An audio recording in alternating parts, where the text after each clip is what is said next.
بیوی نے کہا اتنی جلدی کیوں اس طرح سے بلا رہے ہو, کیا بات ہے, کیوں چیخ رہے ہو؟ ابو دہدہ نے کہا یہ باغیچہ بک گیا ہے, اب ہمارا نہیں ہے, باہر آ جاؤ. عورتیں کبھی کسی چیز کو دینے دیتی ہیں؟ گھر کی کوئی چیز بک جائے عورت راضی ہو جائے, لیکن وہ عورت عام عورت نہیں, رسول اللہ کی صحابیہ تھی. کہا اچھا ابو دہدہ یہ باغیچہ بک گیا ہے, میرا تم پر یقین ہے کہ بہت اچھا سودا کیا ہوگا, کیونکہ مدینے میں اس جیسا باغیچہ تو نہیں ہے.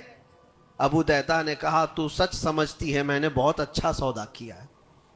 باہر آئی, یہ اندر نہیں گئے, اپنے بچے اور اپنی عورت کو لے کر باہر نکلے. ابو دہدہ سے پوچھتی ہے خاتون نے کتنے میں سودا کیا ہے, کتنے میں سودا کیا ہے؟ کہا بس وہ ایک درخت کے بدلے جو یہودی کے آنگن میں ہے, میں نے یہ باغیچہ پورا اس کو دے دیا. عورت نے کہا ہاں ایسے کیسے, اتنا بڑا باغیچہ ایک درخت کے بدلے میں؟ کہا وہ تو بظاہر ایک درخت ہے, لیکن اصل قیمت تو رسول اللہ کی زبان ہے. کہا اللہ کے نبی نے کیا فرمایا؟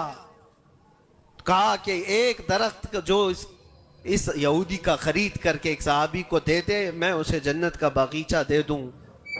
ابو دہدہ نے جیسے یہ سنایا تو ام دہدہ کہتی ہیں ابو دہدہ تم نے کبھی میرا یقین نہیں توڑا, آج میں یہ کہتی ہوں یہ باغیچہ ہی کیا, حضور سے پوچھتے ہم سب بھی بکنے کو تیار ہیں. اللہ کے نبی صلی اللہ تعالی علیہ وسلم کی ذات پر یہ یقین کامل تھا, انہیں دنیا بیچ میں کبھی روک نہ سکی. ہمارے تو چھوٹی دکانیں ہمیں روک دیتی ہیں, ہمارے تو چھوٹے دروازے ہمیں روک دیتے ہیں. عزیزان گرامی وقار, اپنے مقصد حیات سے آدمی جب بھٹکتا ہے تو کون سی چیزیں جو اسے اٹریکٹ کرتی ہیں دنیا میں؟ یہ مال دولت. مجھے وہ بات یاد آتی ہے, صدیق اکبر رضی اللہ تعالیٰ عنہ حضور پاک صلی اللہ علیہ وسلم کے ساتھ بیٹھے ہیں. حضور پاک صلی اللہ تعالیٰ علیہ وسلم کے ہاتھ میں ایک پیالہ ہے جس میں شہد ہے, آپ اس کو نوش فرمانا چاہتے ہیں, منہ کے قریب لے گئے, اچانک آپ نے واپس رکھ دیا اور کسی چیز کو دھکا دے کر کے ہٹانے لگے, جیسے کوئی مکھیوں کو بھگاتا ہے, جبکہ نبی پاک صلی اللہ علیہ وسلم کے جسم کے قریب کبھی کوئی مکھی نہیں آتی, لیکن اندیکھی چیز کو آپ ہٹا رہے تھے.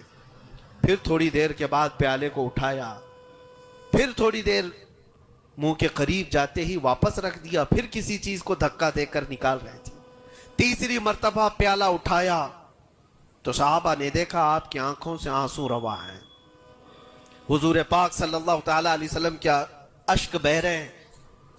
تو صحابہ نے پوچھا یہ کیا معاملہ ہے؟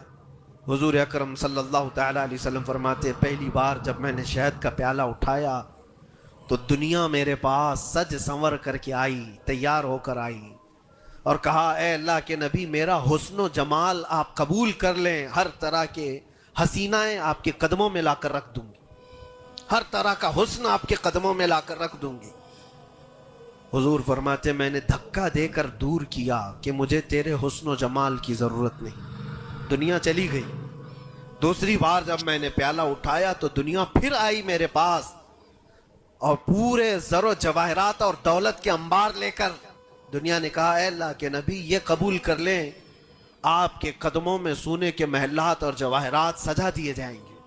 حضور پاک صلی اللہ علیہ وسلم فرماتے میں نے اس کو بھی دھکا دے کر دور کیا, نہ تیرے حسن و جمال کی طرف میں رغبت کروں گا, نہ تیرے دولت و مال کی طرف, مجھے اس کی بھی حاجت نہیں. تیسری بار بہت امپورٹنٹ چیز میں عرض کر رہا ہوں, جو کہنا چاہتا ہوں توجہ سے سنیں. حضور پاک فرماتے تیسری بار دنیا میرے پاس آئی اور کہا اے اللہ کے نبی آپ نے میرے حسن و جمال کو بھی نہیں قبول کیا, دولت و مال کو بھی نہیں قبول کیا, مجھے دھکا دے کر دور کیا, لیکن ایک بات ہے آپ کے بعد آپ کی امت ایسا نہیں کر سکے گی, وہ دولت و مال اور حسن و جمال کی طرف بھاگے گی اور آپ کو چھوڑ دے گی.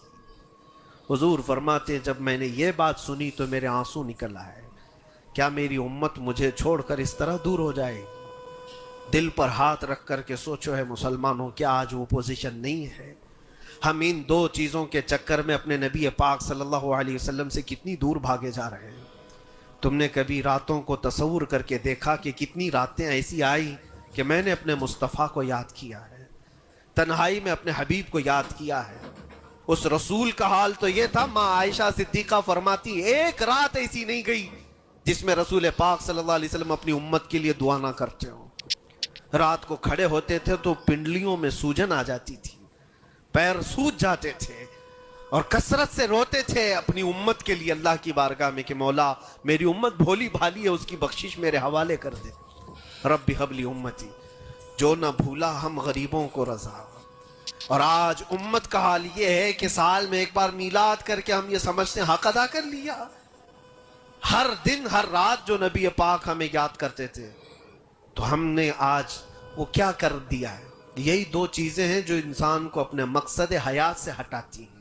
تو دوستوں آپ نے سنا مفتی صاحب کا بیان، آپ کی سمجھ میں آ گیا ہوگا جو حضرت نے بتایا ہے۔ دوستوں ایسے اچھے اور سچی بیان سننے کے لیے، اچھی باتیں سننے کے لیے ہمارے اس چینل کو ضرور سبسکرائب کریں۔ ملتے ہیں اگلی ویڈیو میں۔ السلام علیکم ورحمۃ اللہ تعالیٰ وبرکاتہ۔